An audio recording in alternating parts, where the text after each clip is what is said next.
J'ai reçu le Seigneur très tôt selon les hommes, parce que j'ai souvent reçu des remarques dans le sens où on me disait que j'ai sauté une étape de ma vie, je n'ai pas assez vécu ma jeunesse, je n'ai pas eu l'occasion de m'amuser comme les autres. Vous savez, certainement vous avez ces genres de remarques où l'on vous donne des normes où l'on pense que vous devrez vous conformer à ces normes-là.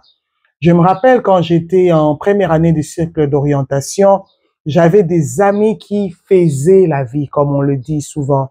Il y avait une, la meneuse de troupe, qui passait ses week-ends en train de s'amuser et venait nous raconter comment ça se passait. Et à partir d'elle, plusieurs ont commencé à suivre cette vie-là parce que chacun voulait avoir quelque chose à raconter en début de semaine. Et moi, souvent, je n'avais rien à raconter dans ce sens-là. Je pouvais dire que j'étais au culte de la jeunesse et on me disait que ce n'était pas intéressant. Et je me suis retrouvée en train de me dire, je ne vis pas assez, je devrais arrêter la vie chrétienne, faire la vie pendant un temps et puis après revenir à cette vie-là. Et je me suis décidé ce samedi-là à aller à l'église pour vivre une dernière fois le culte de l'église, le culte de la jeunesse, afin de faire aussi la vie comme tout le monde. Et lorsque je suis arrivé à ce culte-là, j'ai été marqué. Il y a une servante de Dieu qui a interprété une chanson qui m'a marqué et qui a révolutionné mes pensées. Elle chantait ceci.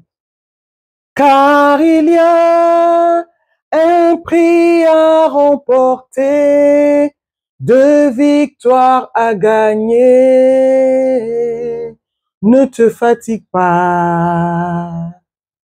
Car il y a quelqu'un auprès de toi qui veut te rendre heureux. Ne te fatigue pas.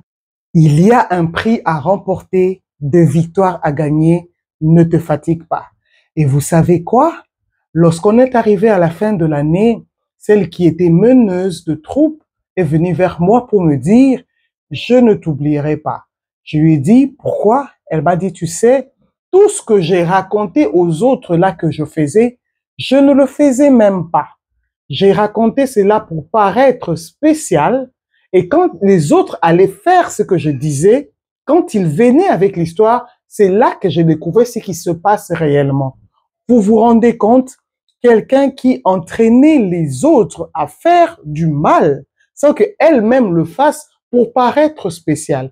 Vous savez, restez dans votre trajectoire. Si vous êtes épanoui dans ce que vous êtes, si vous êtes épanoui en Christ, restez vous.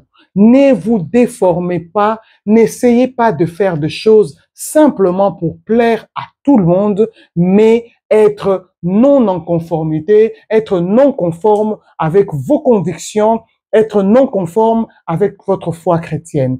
Restez dans votre trajectoire. Ne vous laissez pas entraîner. Que Dieu vous bénisse. Abonnez-vous. Merci.